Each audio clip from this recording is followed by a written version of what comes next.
नमस्कार मैत्रिणींनो, तुमचे आर्ट ऑफ हेल्दी लाईफ या चॅनलवर स्वागत आहे. आज आपण आपल्या चॅनलवर कवठ या फळाची गोड चटणी ती पण झटपट कशी करायची ते पाहणार आहोत. कवठ हे खूप बहुगुणी आहे कारण यामध्ये अँटीऑक्सिडंट, आयर्न, फायबर, कॅल्शियम याचे प्रमाण भरपूर असते आणि ते आपल्या आरोग्यासाठी खूप हितकारक आहे. चला तर मग झटपट होणारी, कमी वेळेत पण भरपूर फायदा देणारी ही चटणी कशी करायची बघूया. तुम्ही पाहू शकता इथे मी एक मोठ्या आकाराचे कवठ घेतले आहे. हे कवठ आपण फोडून घेऊया. फोडून घेतल्यानंतर यामध्ये भरपूर असा गर असतो. तो सगळा गर चमच्याच्या साहाय्याने आपण वेगळा करून घेऊया. तुम्ही पाहू शकता यामधील सर्व गर मी चमच्याच्या साहाय्याने सगळा वेगळा करून घेत आहे. कवठ हा मोठा प्रमाणात घेतला तर त्याला गुळाचे प्रमाणही आपण अंदाजे त्याचप्रमाणे घेऊया. इथे जवळजवळ 1 ते 2 वाट्या कवठामधील गर निघालेला आहे कारण कवठाची साईज मोठी होती बऱ्यापैकी. पिकलेला असा मी कवठ घेतलेला आहे आणि सगळा गर आपण काढून घेऊया. जवळजवळ 2 वाट्या कवठाचा गर इथे निघालेला आहे. आता याला आपण 150 ग्रॅम प्रमाणात गूळ वापरूया. इथे मी खडा गूळ पण घेतलेला आहे. हा पूर्णतः आपल्याला खिसून घ्यायचा आहे म्हणजे तो पटकन यामध्ये मिसळला जाईल. जर तुमच्याकडे अगदीच वेळ कमी आहे परंतु ही चटणी बनवायची आहे तर तुम्ही या खडा गुळाऐवजी बाजारामध्ये क्यूब्स गूळ पण मिळतात. खडा गूळ आणि क्यूब्स पण घेतलेले आहेत. क्यूब्स ह्या खिसण्यासाठी सोपे असतात, त्याची लवकर पावडर बनते. हे गूळ जरा हार्ड असतात, याला वेळ जातो.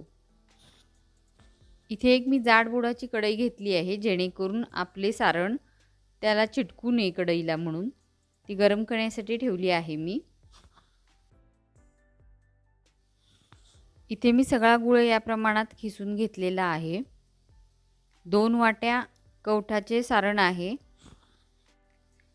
कवठाचा सर्व गर मी कढईमध्ये टाकलेला आहे आणि एकसारखा त्याला 1-1.5 मिनिटासाठी आपण परतून घेणार आहोत जेणेकरून तो कढईला खाली चिकटला नाही पाहिजे.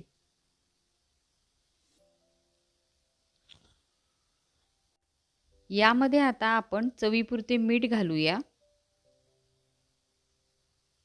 गोड पदार्थ करताना चवीपुरते मीठ घातले की याची चव आणखीन वाढते.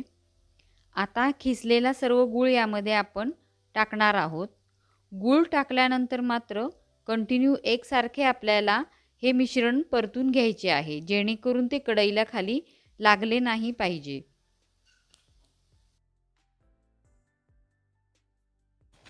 या मिश्रणाचा जोपर्यंत रंग बदलत नाही तोपर्यंत आपल्याला एकसारखे परतून घ्यायचे आहे.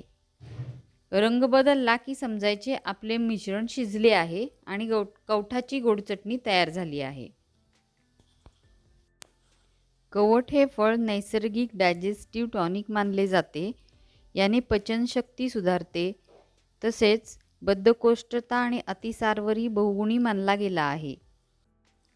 कवठामध्ये पोटॅशियमचे प्रमाण मुबलक असल्यामुळे रक्तदाब संतुलित ठेवण्यासाठीही मदत होते. कवठाचा आपल्या आहारामध्ये समावेश आपण वेगवेगळ्या पद्धतीने करू शकतो. त्यातील एक प्रकार आपण आत्ता पाहिला की कवठाची गोड चटणी. त्याचबरोबर कवठाचे सरबत, कवठाची बर्फी, कवठाचा मुरंबा या पद्धतीने वेगवेगळ्या प्रकारे आपण कवठाचा आपल्या आहारामध्ये आपल्या आवडीनुसार समावेश करू शकतो. इथे तुम्ही पाहू शकता कवठाच्या चटणीचा पूर्ण कलर बदललेला आहे.